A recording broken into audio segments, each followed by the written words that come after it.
I was born when my parents were both 19, and my only other brother, let's call him Josh, was born when they were 42.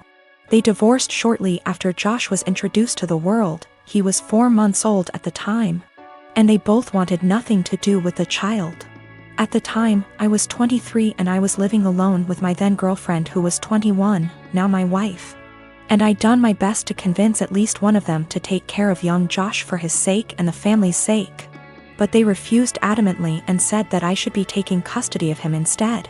So I became legal guardian of my brother and he's been living with us for the past 12 years and things have been going really smooth for us.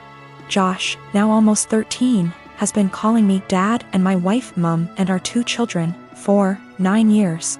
His siblings and he has absolutely no idea about his real parents, and to be honest, I let all of that slide. He has no idea that I'm really his blood brother and not his father, and I'm starting to feel guilty and a little weird. Some of my uncles and aunts come to visit occasionally and they are really disgusted at the fact he calls me Dad, and they are surprised I haven't told him the truth. They constantly messaged me, talked to me in private, and I cannot chat to them without this one particular topic rising up, badgering me to let him know already, but I refused. I discussed this with my wife and she thought it would be wrong to tell him the truth because none of my parents wanted to take care of him, and I'm the only person in the world who gave him the father figure everyone deserves. I feel that he has the right to know what he is to me and what I truly am to him. But he's suffered enough already and I just want things to continue how it is. My girlfriend and I have been dating the past 5 years, since college. After graduation, we were semi-long distance, living close enough that we alternately visited almost every weekend. In 2018, and got a job in my city, and we found a place and moved in together. Now's a good time to mention the security cameras in our house. Break-ins are unfortunately common where we live. We thus got some motion-activated cameras, one of which has a view of our kitchen, to monitor the back door. The cameras only record when there's motion so they can retain footage for a very long time. And of course knows this about a year ago, and started complaining I wasn't contributing equally to chores. I've been obsessive about chores my whole life. Growing up, not doing the dishes meant no video games for a week. When I lived with roommates, I was always the chore Nazi, making damn sure we all stuck to our chore wheel. And is just as fastidious about chores, so we just naturally alternated who did what. I'd just been brushing her remarks off, but over the last few months they've become much more aggressive. E.g. I was vacuuming and said, "Look at you finally cleaning up around here." I replied that we alternated vacuuming, to which she retorted, "No, you've vacuumed maybe twice since I moved in." Exchanges like this have been happening so frequently that I began to doubt my own recollection. Am I not as clean as I thought? Finally, she exploded at me last week. She said that having to stay home constantly over the past weeks exposed how little I do around the house, and that she didn't move in just to be my maid. Questioning my own sanity, I spent a few hours going through the entire 1.5-year archive of security camera footage, and tallied the exact number of times the kitchen cam caught each of us doing dishes. Our cleaning supplies, vacuum, mop, etc., are in the kitchen pantry, so I also tallied up how many times we grabbed cleaning stuff. To my vindication, the tally showed that we indeed split chores equally. She vacuumed / mopped 5 more times than I did. I did dishes 20 more times than she did. Given that we vacuum / mop at least once a week and do dishes at least every day, these are insignificant differences over the year and a half we've lived together. When I confronted Anne, she shrugged off her behavior as remembering things differently, but the real sin here was what I did, which she called an unforgivable violation of her privacy, akin to abusive stalking. She has broken up with me and is trying to move out, although obviously this is difficult due to current circumstances. I'm totally heartbroken, and was the love of my life, and I can't believe she destroyed our relationship like this.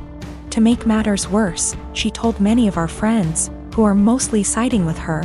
They've been texting me that what I did was creepy, abusive, controlling, invasive, etc. I'm at a loss. I'm beginning to think I'm the one who's off base here. Me, nurse. Working 50-ish hours a week in pediatric ICU. Cry at least once a week because that is hard. My salary pays our bills. All of them. Husband has a degree but isn't looking for a job. Works 2 days a week at the grocery store. Spends most of his time playing. Today was supposed to be a good day. I had been begging my husband to swap his Saturday shift to literally anything else so that we could have days off together. We haven't had a weekend together since our wedding, 18 months ago. Today was supposed to be our first Saturday off together. We were going to go to an animal sanctuary. He starts the day by going to breakfast with his best mate, leaving before I even wake up. I wake up around 9 and realize he is not home. Call. He says he's helping his mate set up some lights and that the weather is too rainy for the animal sanctuary anyway. He gets home at 1-ish. Lies around. Plays some video games, promising we would cook dinner together tonight. Leaves again at 5 to help the same mate with something else. I go grocery shopping. I don't drive because of medical issues, but I walk there and back in the rain. I get home, realize I've left my keys inside. Call husband, knowing he's 5 minutes away. He says he will leave in a minute. I sit in the rain and the cold, southern hemisphere. 45 minutes later, I call again. He hasn't left yet. He finally agrees to come and let me in the house, so he drives up, presses the clicker to let me in the garage and leaves again. At 10, I call to see where he is. His friend answers. Says he is driving out to do something an hour away. It's 10:30. I am going to bed. I have sent him a TXT that I am upset and don't want to speak to him tonight and would rather he left me alone. As far as I am concerned, if he can't value me more than his best mate on the first day off he and I have shared in a year and a half, he can go sleep in his bed instead. By the way, his friend doesn't work, so they hang out all the time when I am at work. He is going to be upset. And he is gonna tell his mate and his mate is going to tell him I'm being a. I am 26.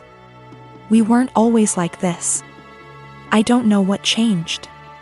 I'm fairly confident he's not having an affair. And I fully intend on talking this through, but at a time that isn't 4 a.m. I am a gemologist. I spend my days in the lab testing and identifying stones.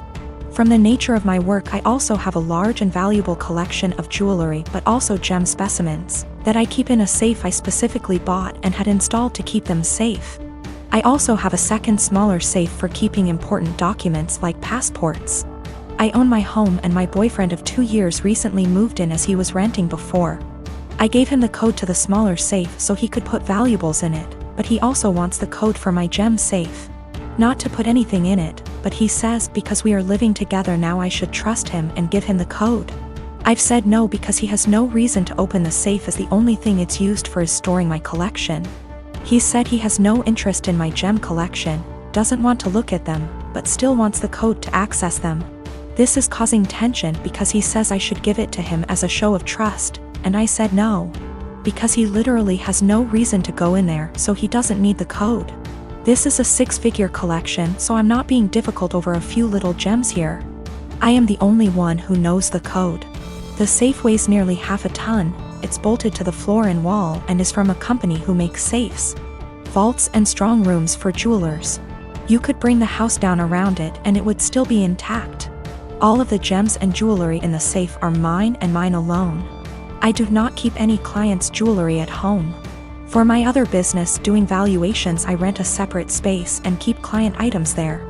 I will give an update once things have panned out. I've moved all of my personal docs out of the little safe and into my gem safe. I told him he isn't getting the code and I will die on this hill. He has no reason to have it and his continued lack of respect by the pushing of my boundaries wasn't okay. I felt like he was trying to manipulate me by making it about trust.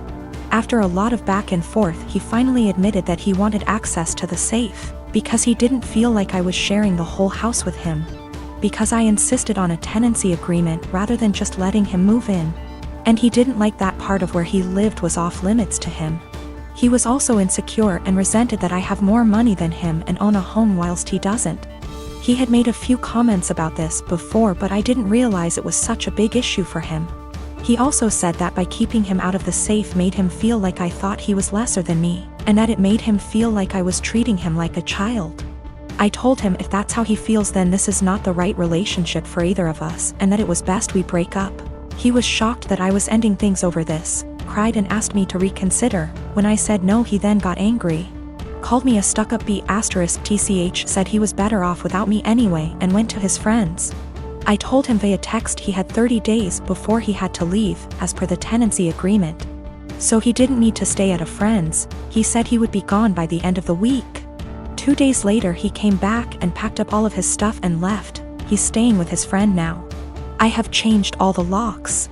I have an alarm and CCTV system that's professionally monitored, and I have changed the verbal password I have to give when you call up as a precaution. I've checked all of my collection and it hasn't been touched. I also am giving my solicitor the code and safe deposit details to be passed to my executor in the event of my death.